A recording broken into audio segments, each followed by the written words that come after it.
দশম অধ্যায় ক্লাস 10 ভূগোল সেকেন্ড চ্যাপ্টার 2 বায়ুমণ্ডল, জিওগ্রাফি।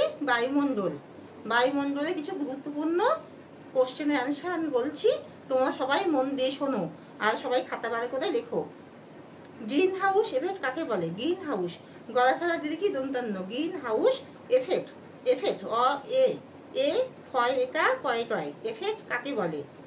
বর্তমানে বেশি বৃক্ষছেদন মানে বৃক্ষ কাটা হচ্ছে ও জীবাশ্ম জ্বালানির ব্যবহার বৃদ্ধির ফলে বায়ুতে carbon die oxide, nitrogen oxide প্রভৃতি গ্যাসের পরিমাণ বাড়ছে। তবে বর্তমানে বেশি পরিমাণে যখন গাছ কাটা হচ্ছে ও জীবাশ্ম জ্বালানির ব্যবহার বৃদ্ধির ফলে বায়ুতে জীবাশ্ম জ্বালানি যখন ব্যবহার করা হচ্ছে ফলে বায়ুতে অতিরিক্ত পরিমাণে যেসব গ্যাস সৃষ্টি হয়, carbon die oxide, CO, CH, NO প্রভৃতি গ্যাসের পরিমাণ, carbon die oxide, nitrogen oxide, ক্লোরোফাইড প্রভৃতি গ্যাসের পরিমাণ বাড়ছে। এইসব গ্যাস বায়ুমণ্ডলের ঊর্ধ্ব স্তরে মানে একদম উপরের স্তরে একটি স্বচ্ছ আবরণের সৃষ্টি করে। তাহলে এইসব গ্যাস যে সৃষ্টি হয়, এইসব গ্যাস বায়ুমণ্ডলের উপরের স্তরে ঊর্ধ্ব স্তরে একটা স্বচ্ছ আবরণের সৃষ্টি করে, যার ফলে সূর্যের রশ্মি সহজে ভূপৃষ্ঠে প্রবেশ করতে পারে। আর বিকিরিত সূর্যরশ্মি সম্পূর্ণ ফিরে যেতে পারে না। যে সূর্যরশ্মিটা আবার বিকিরিত হয়ে ফিরে যায় সেটা সম্পূর্ণভাবে ফিরে যেতে পারে না। ফলে পৃথিবী পৃষ্ঠের উষ্ণতা ধীরে ধীরে বৃদ্ধি পাচ্ছে।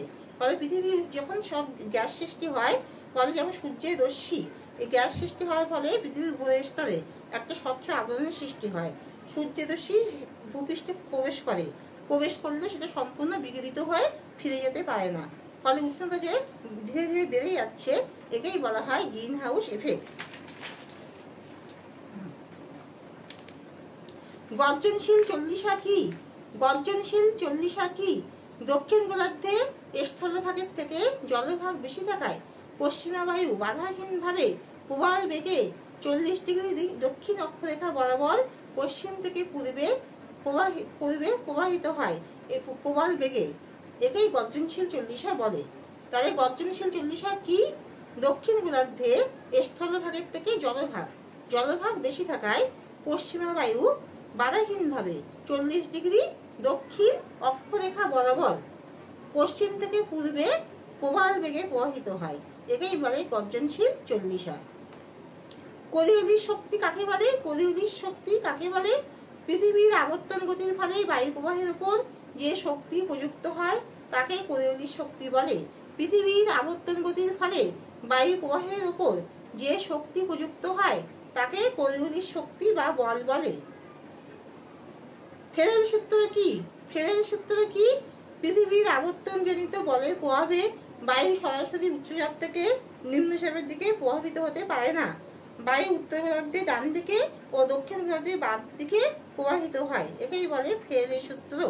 তাহলে ফেরেলের সূত্র কি? পৃথিবীর আবর্তন গতির ফলে বায়ু সরাসরিভাবে উচ্চচাপ থেকে নিম্নচাপের দিকে প্রভাবিত হতে পারে না। বায়ু উত্তর গোলার্ধে ডান দিকে ও দক্ষিণ গোলার্ধে বাম দিকে বেগে প্রভাবিত হয়, একেই বলে ফেরেলের সূত্র।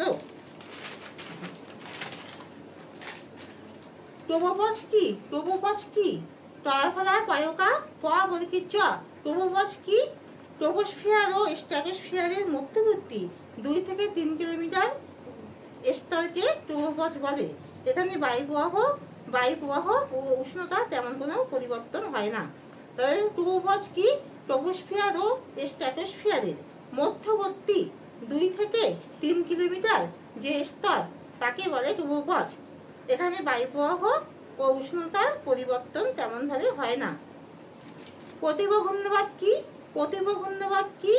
হিমমণ্ডল বা নাতিশীতোষ্ণ মণ্ডলের কোনো স্থানে অধিক শীতলতার জন্য প্রবল উচ্চচাপের সৃষ্টি হলে ওই উচ্চচাপ অঞ্চল থেকে শুষ্ক শীতল বায়ু কুণ্ডলী আকারে ছড়িয়ে পড়ে, একে বলে প্রতীব ঘূর্ণবাদ কি? হিমমণ্ডল বা নাতিশীতোষ্ণ মণ্ডলের কোনো স্থানে অধিক শীতলতার জন্য প্রবল উচ্চচাপের সৃষ্টি হলে ওই উচ্চচাপ অঞ্চল থেকে শুষ্ক শীতল বায়ু কুণ্ডলী আকারে ছড়িয়ে পড়ে, একেই বলে প্রতীব ঘূর্ণবাদ। শিলাবৃষ্টি কি? শিলাবৃষ্টি কি? ঊর্ধ্বমুখী প্রবল বায়ুর প্রভাবে জলকণাগুলি অনেক উঁচুতে উঠে শীতল হয়ে বরফ কণায় পরিণত হয়। ধীরে ধীরে আয়তন বেড়ে ওই কণাগুলি বৃষ্টির সাথে ঝরে পড়ে। শিলাবৃষ্টি কি? ঊর্ধ্বমুখী প্রবল বায়ুর প্রভাবে, প্রবল বায়ু যখন উত্তর থেকে উপরের দিকে প্রভাবিত হয়, ঊর্ধ্বমুখী প্রবল বায়ুর প্রভাবে জলকণাগুলি অনেক উঁচুতে উঠে শীতল হয়ে বরফ কণায় পরিণত হয়। ঊর্ধ্বমুখী প্রবল বায়ুর প্রভাবে জলকণাগুলি অনেক উঁচুতে উঠে শীতল হয়ে বরফ কণায় পরিণত হয়। ধীরে ধীরে আয়তন বেড়ে ওই কণাগুলি বৃষ্টির সাথে শিলারূপে ঝরে পড়ে। ঘূর্ণবাতে চক্ষু কাকে বলে? ঘূর্ণবাতে চক্ষু কাকে বলে? কুণ্ডলাকারে ঘূর্ণমান ক্রান্তীয় ঘূর্ণবাতের কেন্দ্রাঞ্চলটিতে বায়ু শান্ত থাকে এবং ঘূর্ণবাতের উপরিভাগ পর্যন্ত শান্ত বায়ুর একটি স্তম্ভ রচিত হয়। একে ঘূর্ণবাতে চক্ষু বলে। ঘূর্ণবাতে চক্ষু কাকে বলে? কুণ্ডলাকারে ঘূর্ণমান ক্রান্তীয় ঘূর্ণবাতের কেন্দ্রাঞ্চলটিতে বায়ু শান্ত থাকে এবং ঘূর্ণবাতের উপরিভাগ পর্যন্ত শান্ত বায়ুর একটি স্তম্ভ রচিত হয়। একে ঘূর্ণবাতে চক্ষু বলে।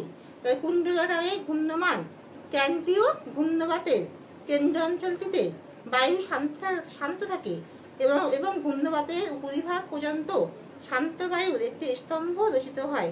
একে ঘূর্ণবাতের চক্ষু বলে। অশ্বক্ষাংশ কি? অশ্বক্ষাংশ কি?